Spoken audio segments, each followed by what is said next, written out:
మీ మన ఈ సభలో మీరు కూడా నన్ను ఆహ్వానించి ఈ వాల్మీకుల్లో నన్ను కూడా మీ నాయకులందరూ కూడా మన నాయకులందరూ కూడా నన్ను గెలుపుకి అందరూ కూడా చెప్పడం నిజంగా నేను మీ కుటుంబ సభ్యుల్లో ఒకరుగా చేర్పాలనే ధైర్యం నమ్మకం మీరందరూ కూడా అన్న గారు చెప్పినట్టు అత్యధిక మెజారిటీతో నన్ను గెలిపిస్తారని ఆశిస్తున్నా. అలాగే ఒకరోజు మా సోదరుడు వెంకటేష్ గారు ఒక విషయం చెప్పాడు. వెహికల్ బండ్లో వస్తా అంటే అన్నా ఇట్లా ఒక మన వాల్మీకి అధ్యక్షుడు మీటింగ్ పెడతాడన్నా ఒకసారి మాట్లాడడానికి నేను ఆయనకు ఫోన్ చేశాను. మన అక్కలపన్నకి అన్నా మీరు మీటింగ్ పెడుతున్నారంట, ఎందుకన్నా మీరు మీటింగ్ పెడుతున్నారు? మన తెలుగుదేశం పార్టీలో మాకు కాలువ శ్రీనివాసన్న గారికి పార్టీ టికెట్ ఇచ్చింది, అలాగే జయరాం గారికి కూడా పార్టీ టికెట్ ఇచ్చింది, మన ఎంపీ అభ్యర్థి అయిన మన అంబికా లక్ష్మణ్ కూడా పార్టీ టికెట్ ఇచ్చింది. మీరు కూడా నన్ను ఎందుకు మీలో ఒకరిగా ఎందుకు చూసుకోవడం లేదు? ఇంతమంది మా తెలుగుదేశం పార్టీ ఉన్నప్పుడు నన్ను ఒక్కటే మీరు ఎందుకు వేరు చేస్తున్నారు? నన్ను కూడా మీలో కలుపుకొని మీరు కూడా నాకు గెలుపుకి సహకరించాలన్నా మీరు ఇలా మంచిది కాదు. నేను కూడా ఈ జిల్లా వాసిన పక్కనే ఉన్న 15 కిలోమీటర్ల దూరంలో ఉన్న వ్యక్తినన్నా ఖచ్చితంగా మీరు సహకరించాలి కదా అంటే పాపం ఆయన ఆ రోజు నుంచి కూడా ఈ రోజు వరకు కూడా ఏమీ కూడా మౌనంగా ఉండిపోయాడు. ఎందుకంటే నేను ఖచ్చితంగా నాకు ఒక రకమైన బాధ అనిపించింది. ఎందుకంటే ఇంతమంది మా నాయకుల మధ్యలో నేను ఉండడం, వాళ్ళందరినీ కూడా నన్ను కూడా ఒకటిగా చూసుకోవాలనే ఆశలో ఉన్నారు. ఖచ్చితంగా ప్రతి ఒక్కరు కూడా ఇప్పుడున్న వాల్మీకులందరూ అక్క చెల్లెళ్ళందరూ కూడా నన్ను మీలో ఒకరుగా చూసుకుంటున్నారు. ఖచ్చితంగా ఎక్కడ పోయినా మీరు అందరూ కూడా ఆదరిస్తున్నారు. ఖచ్చితంగా మీ అభిమానాలను ఎప్పుడు కూడా నిలుపుకుంటాను. ఎందుకంటే ఈ రోజు మనం ఈ కళ్యాణదుర్గం ప్రాంతంలో అత్యధిక జనాభా ఉన్న అత్యధిక ఓటర్లు ఉన్న వాల్మీకి కులానికి చెందిన వాళ్ళు కాబట్టి నేను కూడా మీలో ఒకరు ఉండడానికి ప్రయత్నిస్తున్నా తప్ప మీకు ఏ కష్టం వచ్చినా ఏ అవసరం వచ్చినా మీకు అందుబాటులో ఉండి మీ కష్టాలన్నీ కూడా నేను నిలవేర్చాలని తెలియజేస్తున్నాను. ఎప్పుడు అందుబాటులో ఉండడానికి ప్రయత్నిస్తా. ఎప్పుడు ఏమైనా కూడా ఇప్పుడు మన నాయకులందరూ కూడా ఇప్పుడు ఉన్నారు, అడగొచ్చు వాళ్ళు ఎలా ఉంటాం, మనం ఎలా వాళ్ళతో సైక్యంగా ఉంటామని. ఖచ్చితంగా వాళ్ళందరూ కూడా వాళ్ళ ముందు ఏ అభిప్రాయంతో ఉన్నారు. కానీ రంగయ్య గారు ప్రతి ఇంటికి వెళ్ళాడు, మన వాల్మీకి సోదరుల ఇంటికి అందరికీ వెళ్ళి మన వాల్మీకుల్ని గెలిపించుకుందామని చెప్పగలిగితే వాళ్ళందరూ ఒకటే చెప్పారు, లేదు మన తెలుగుదేశం పార్టీ, మేము తెలుగుదేశం పార్టీ వాళ్ళం, మా తెలుగుదేశం పార్టీ అభ్యర్థిన సురేంద్ర బాబునే గెలిపించుకుంటాం తప్ప మీరు నిజంగా వాళ్ళందరికీ పేరు పేరున నా ధన్యవాదాలు తెలియజేసుకుంటున్నా.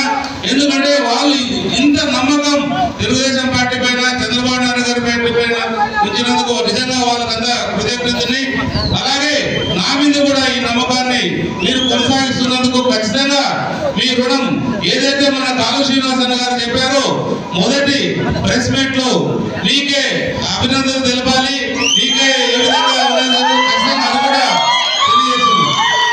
ఇంకా మరి ముఖ్యంగా మన నియోజకవర్గం చాలా వెనుకబడిన నియోజకవర్గం, చాలా వరకు కూడా చాలా ఇబ్బందులు పడుతున్నాం, చాలా సమస్యలతో ఉన్నాం. తాగునీరు కానీ సాగునీరు కానీ చాలా వరకు మనం సతమతం అవుతున్నాం. ఈ పీపీపీ ప్రాజెక్ట్ రావడానికి ముఖ్య కారకులైన మన కాలువ శ్రీనివాసన్న గారికి మీరందరూ ధన్యవాదాలు తెలియజేయాలి. ఎందుకంటే ఆయన మంత్రిగా ఉన్నప్పుడే మన చంద్రబాబు నాయుడు గారు ఈ కళ్యాణదుర్గం ప్రాంతానికి వచ్చి మన పీపీపీ ప్రాజెక్టు ప్రారంభం చేయడం జరిగింది. మనకి ఉన్న 3 నెలల కాలంలోనే మనం 20 కిలోమీటర్ల వరకు కాలువ కూడా తవ్వడం జరిగింది. ఏమో ప్రభుత్వం మారింది. ప్రభుత్వం మారిపోయిన తర్వాత జగన్ రెడ్డి వచ్చాడు. ఆ జగన్ రెడ్డి వచ్చిన తర్వాత 1.5 సంవత్సరం అన్ని వర్కులు నిలబెట్టాడు. అన్ని వర్కులు ఈ వర్క్ అన్నిటితో పాటు ఈ వర్క్ నిలబెట్టాడు. మరి ఆ తర్వాత కూడా ప్రారంభం ఆగపోగా రైతులకు నష్టపరిహారం ఇవ్వకపోగా ఈ రోజు వరకు కూడా ఆయన రైతులకు 6 నెలలు 8 నెలల క్రితం నుంచి రైతుల్లో చెప్పాడు, నేను బీటీపీ ప్రాజెక్టుకి రైతులకు రావాల్సిన నష్టపరిహారం ఇచ్చి త్వరగా ప్రారంభిస్తాను. అలాగే కళ్యాణదుర్గం ప్రాంతానికి కూడా వచ్చి 4 నెలల క్రితం అదే చెప్పాడు. కానీ ఆయన ఏదీ చేయలేదు. ఈ మధ్య కాలంలో కొంతమంది రైతులకు మాత్రం వాళ్ళకి నష్టపరిహారం వచ్చింది. ఒకటి మాత్రం కరెక్ట్గా చెప్పగలుగుతా, ఏది ఏమైనా సరే మనకి కాలువ శ్రీనివాసన్న గారు పక్కన ఉన్నారు కాబట్టి ఆయన కూడా బీటీపీ ప్రాజెక్టులో హక్కు ఉంది కాబట్టి చంద్రబాబు నాయుడు గారు బాగా పట్టుకోవాలైనా సరే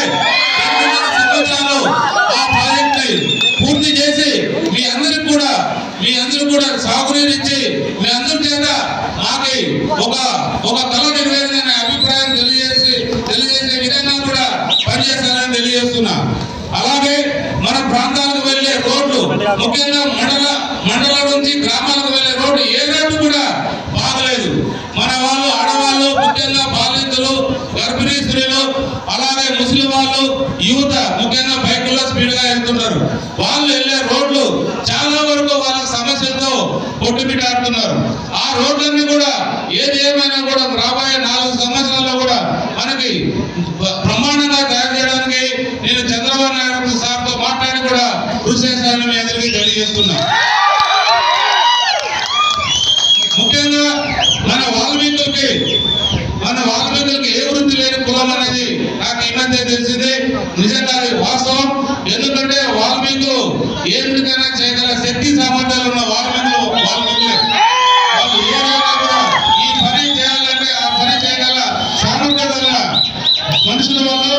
ఖచ్చితంగా వాళ్ళకు ఉపాధి కల్పించాల్సిన అవసరం ఎంతైనా మా పైన ఉంది. ఖచ్చితంగా ముఖ్యంగా యువకులకు కూడా ఉపాధి చాలా అవసరం. ఈ ప్రాంతాల్లో మనకి ఏపీఐసిసి ల్యాండ్ సంబంధించిన 1000 ఎకరాలు భూమి మీద అందుబాటులో కూడా ఉంది. అందరి సహకారంతో కూడా దాన్ని ఏపీఐసిసి ల్యాండ్ కొన్ని పరిశ్రమలు తీసుకొచ్చి ఏదైతే మన గార్మెంట్ పరిశ్రమ కావచ్చు, లేదా మనకి టమాటో ప్రాసెసింగ్ యూనిట్ కావచ్చు, ఏదైనా కానీ కొన్ని తీసుకొచ్చి మన ప్రాంతాన్ని అభివృద్ధి చేసుకోవడానికి కృషి చేస్తానని తెలియజేస్తున్నా.